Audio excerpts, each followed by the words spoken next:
ನಮಸ್ಕಾರ ಗೆಳೆಯರೇ, ನಾಲೆಜ್ ಕನ್ನಡಿಗ ಯೂಟ್ಯೂಬ್ ಚಾನೆಲ್ಗೆ ಸ್ವಾಗತ. ರಾಜ್ಯದಲ್ಲಿ ಅತ್ಯಂತ ಹೆಚ್ಚು ಹೆಸರು ಮಾಡಿದ ರಾಜಕಾರಣಿ ಅಂತ ಹೇಳಿದಾಗ ಮೊದಲು ಬರುವ ಹೆಸರೇ ಎಸ್.ಎಂ. ಕೃಷ್ಣ. ಇವರು ಎಲ್ಲಾ ಪದವಿಯನ್ನು ಸಹ ಅನುಭವಿಸಿದ್ದಾರೆ.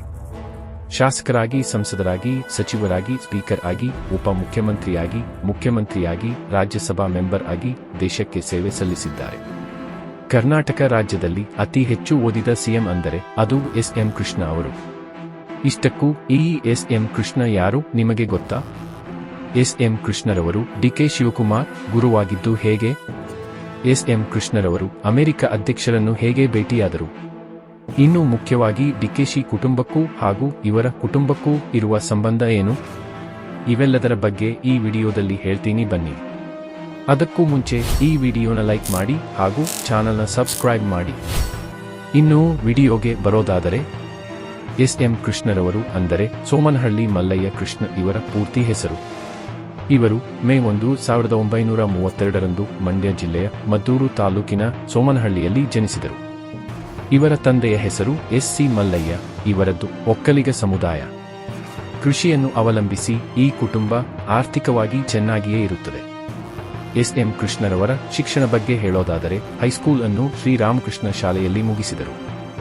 ನಂತರ ಮಹಾರಾಜ ಕಾಲೇಜಿನಲ್ಲಿ BA ಪದವಿಯನ್ನು ಮುಗಿಸುತ್ತಾರೆ. ಬೆಂಗಳೂರಿನ ಯೂನಿವರ್ಸಿಟಿ ಆಫ್ ಲಾ ಕಾಲೇಜಿನಲ್ಲಿ ಕಾನೂನು ಪದವಿ ಕೂಡ ಪಡೆದುಕೊಂಡರು. ನಂತರ ಹೆಚ್ಚಿನ ಶಿಕ್ಷಣಕ್ಕಾಗಿ ಅಮೆರಿಕಾದ ಡಲ್ಲಾಸ್ನಲ್ಲಿರುವ ಸದರನ್ ಮೆಥಡಿಸ್ಟ್ ಯೂನಿವರ್ಸಿಟಿಯಲ್ಲಿ ಪದವಿ ಶಿಕ್ಷಣ ಮಾಡುತ್ತಾರೆ. ತದನಂತರ ಭಾರತಕ್ಕೆ ಮರಳಿ ಬರುತ್ತಾರೆ.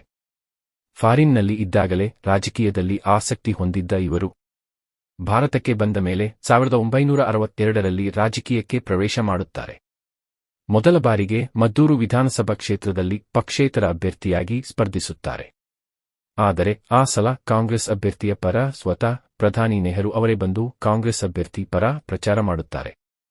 ಆದರೂ ಸಹ ಪಕ್ಷೇತರವಾಗಿ ನಿಂತಿದ್ದ ಎಸ್.ಎಂ. ಕೃಷ್ಣಗೆ ಜನಬೆಂಬಲ ನೀಡುತ್ತಾರೆ.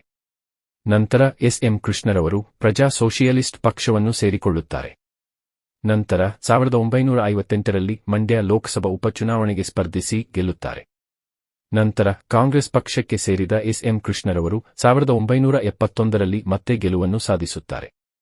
ಆದರೆ 1972ರಲ್ಲಿ ತಮ್ಮ ಸಂಸದ ಸ್ಥಾನಕ್ಕೆ ರಾಜೀನಾಮೆ ನೀಡುತ್ತಾರೆ. ನಂತರ ರಾಜ್ಯದಲ್ಲಿ NLCಯಾಗಿ ಆಯ್ಕೆಯಾಗುತ್ತಾರೆ ಹಾಗೂ ದೇವರಾಜ ಅರಸು ಕ್ಯಾಬಿನೆಟ್ನಲ್ಲಿ ಸಚಿವರಾಗುತ್ತಾರೆ. ನಂತರ ಲೋಕಸಭಾ ಚುನಾವಣೆಯಲ್ಲಿ ಮತ್ತೆ ಮಂಡ್ಯದಿಂದ ಗೆಲ್ಲುತ್ತಾರೆ. ನಂತರ 1983ರಲ್ಲಿ ಇಂದಿರಾಗಾಂಧಿ ಸಂಪುಟದಲ್ಲಿ ಸಚಿವರಾಗುತ್ತಾರೆ.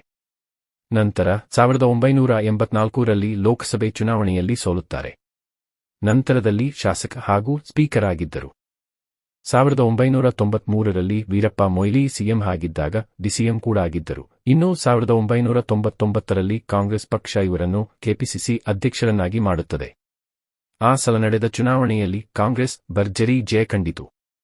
ಆಗ ಸಿಎಂ ಖರ್ಗೆ ಆಗ್ತಾರೆ ಅಂತ ಎಲ್ಲರೂ ಅಂದುಕೊಳ್ಳುತ್ತಾರೆ. ಆದರೆ ಕೊನೆಗಳಿಗೆಯಲ್ಲಿ ಎಸ್.ಎಂ. ಕೃಷ್ಣರವರು ಸಿಎಂ ಆಗುತ್ತಾರೆ. ವಿವಿಧ ಇಲಾಖೆಗಳನ್ನು ಆಧುನೀಕರಣಗೊಳಿಸುತ್ತಾರೆ.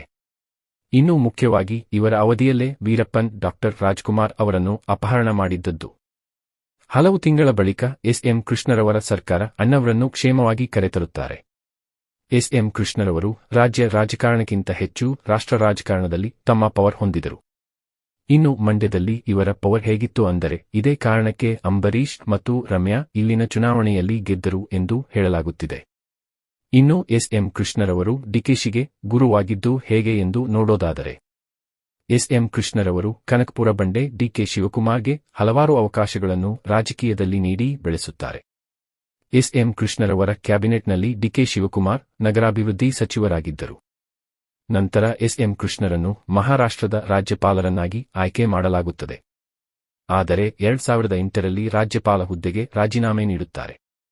ನಂತರ ರಾಜ್ಯಸಭೆಗೆ ಆಯ್ಕೆಯಾದ ಸಂದರ್ಭದಲ್ಲಿ ಮನಮೋಹನ್ ಸಿಂಗ್ ಸರ್ಕಾರದಲ್ಲಿ ವಿದೇಶಾಂಗ ಸಚಿವರಾಗಿ ಕೆಲಸ ಮಾಡುತ್ತಾರೆ. ಆಗ ಅಮೆರಿಕ ಅಧ್ಯಕ್ಷರಾಗಿದ್ದ ಬರಾಕ್ ಒಬಾಮಾ ಕುಟುಂಬವನ್ನು ಭೇಟಿ ಮಾಡಿ ಬಂದಿದ್ದರು. ಇನ್ನೂ ಎಸ್.ಎಂ. ಕೃಷ್ಣ 2017ರಲ್ಲಿ ಕಾಂಗ್ರೆಸ್ ಪಕ್ಷ ತೊರೆದು ಬಿಜೆಪಿ ಪಕ್ಷಕ್ಕೆ ಸೇರಿಕೊಳ್ಳುತ್ತಾರೆ. ನಂತರ ಕಾಲದಲ್ಲಿ 2023ರಲ್ಲಿ ರಾಜಕೀಯ ನಿವೃತ್ತಿಯನ್ನು ಘೋಷಿಸುತ್ತಾರೆ. ಇನ್ನು ಡಿ.ಕೆ. ಶಿವಕುಮಾರ್ ಕುಟುಂಬಕ್ಕೂ ಹಾಗೂ ಎಸ್.ಎಂ. ಕೃಷ್ಣ ಕುಟುಂಬಕ್ಕೂ ಇರುವ ನಂಟು ಏನೆಂದು ನೋಡೋದಾದರೆ, ಎಸ್.ಎಂ. ಕೃಷ್ಣಗೆ 2 ಮಕ್ಕಳಿದ್ದಾರೆ. ಅವರಲ್ಲಿ ಒಬ್ಬರಾದ ಮಾಳವಿಕಾಳನ್ನು ಕೆಫೆ ಕಾಫಿ ಡೇ ಸಂಸ್ಥಾಪಕ ಸಿದ್ಧಾರ್ಥ್ ಹೆಗಡೆ ಅವರಿಗೆ ನೀಡಿ ಮದುವೆ ಮಾಡುತ್ತಾರೆ. ಇವರ ಮಗನನ್ನು ಅಂದರೆ ಎಸ್.ಎಂ. ಕೃಷ್ಣವರ ಮೊಮ್ಮಗನನ್ನು ಡಿ.ಕೆ. ಶಿವಕುಮಾರ್ ಮಗಳಿಗೆ ನೀಡಿ ಮದುವೆ ಮಾಡುತ್ತಾರೆ. ಈ ರೀತಿ ಗುರು ಶಿಷ್ಯರ ಸಂಬಂಧ ರಿಯಲ್ ಸಂಬಂಧವಾಗಿ ಬದಲಾಗುತ್ತದೆ. ಗೆಳೆಯರೆ, ಇನ್ನು ಎಸ್.ಎಂ. ಕೃಷ್ಣ ಈಗ 92ನೇ ವಯಸ್ಸಿನಲ್ಲಿ ಬಾರದ ಲೋಕಕ್ಕೆ ತೆರಳಿದ್ದಾರೆ. ಇನ್ನು ಅವರ ಆತ್ಮಕ್ಕೆ ಶಾಂತಿ ಸಿಗಲಿ ಎಂದು ಬೇಡಿಕೊಳ್ಳೋಣ.